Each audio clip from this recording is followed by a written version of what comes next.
All right. Hi, my friends. Today we are talking about my top 5 series that I would 100% read again or have read again. So let's get into it. The first one, I only have the first book. I'm going to be ending up getting the other two in this trilogy. It is Illuminae. I read this one when I first started getting back into reading in like 2020.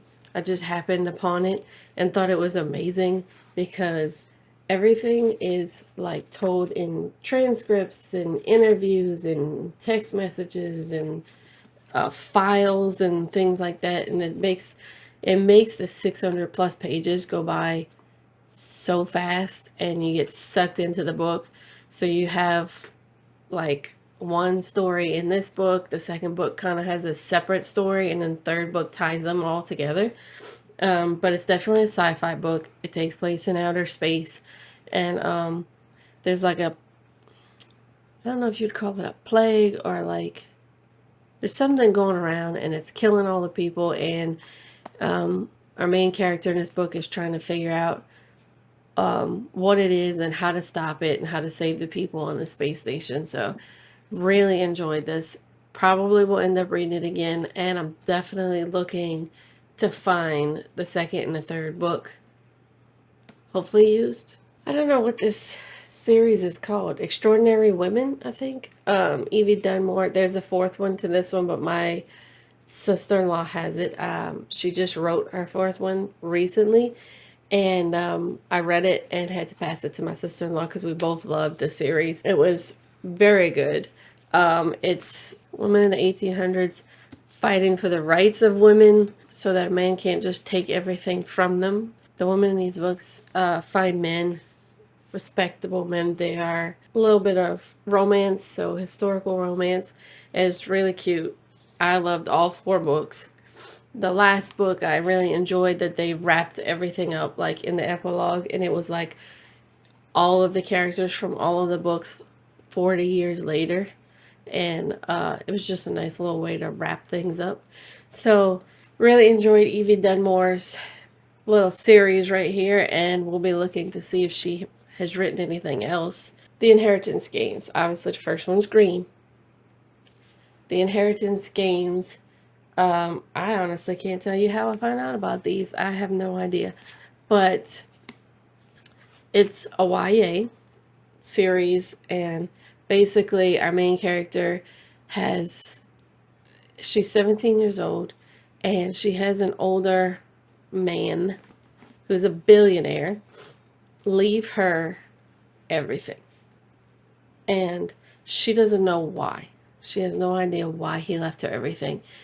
And one of the stipulations for her getting the money and the house and everything he has is she has to live in the house for a year. And the difficult part about that is that he has children and grandchildren who already live in the house and are not happy with the fact that he left everything to her. So that is interesting. But her and the grandchildren are running around the house solving puzzles, like scavenger hunt kind of thing, like trying to find out if they can figure out why he left everything to her. And there might be a little bit of romance in there. There might be a little bit of romance thrown in.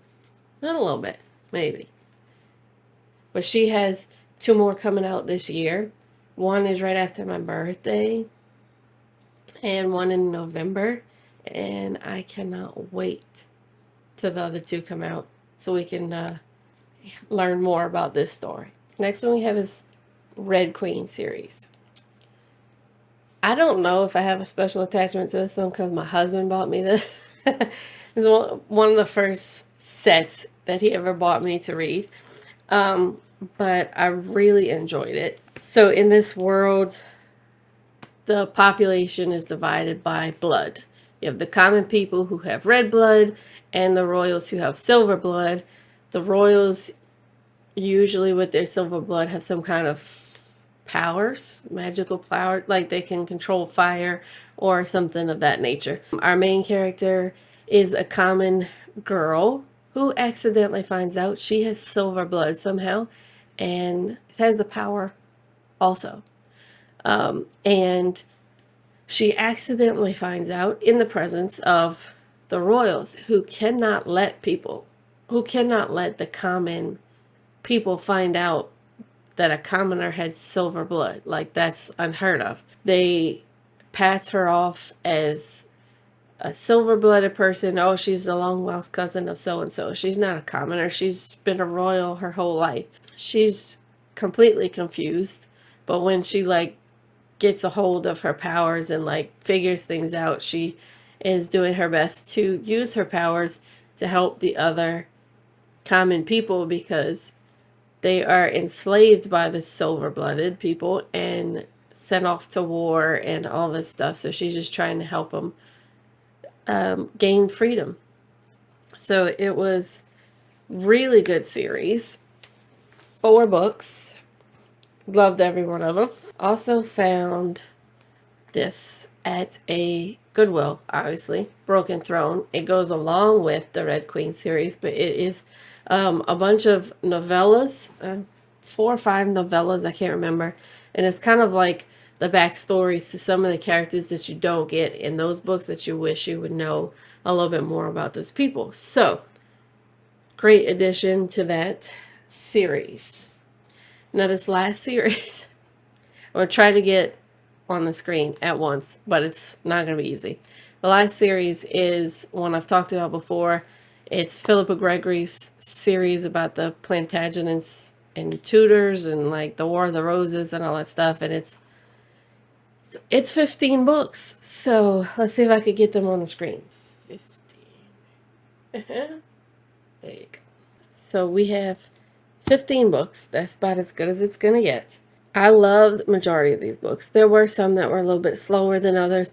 Some that felt like they were a little bit of a side story. Basically, the entire 15 books is generations of history in England's royals. It starts off with Jacquetta of Luxembourg and finishes off with, like, Mary Queen of Scots and Elizabeth the First. And it's generations of story, and some books are the same time period, but, like, different angles of the story from different people in that time period.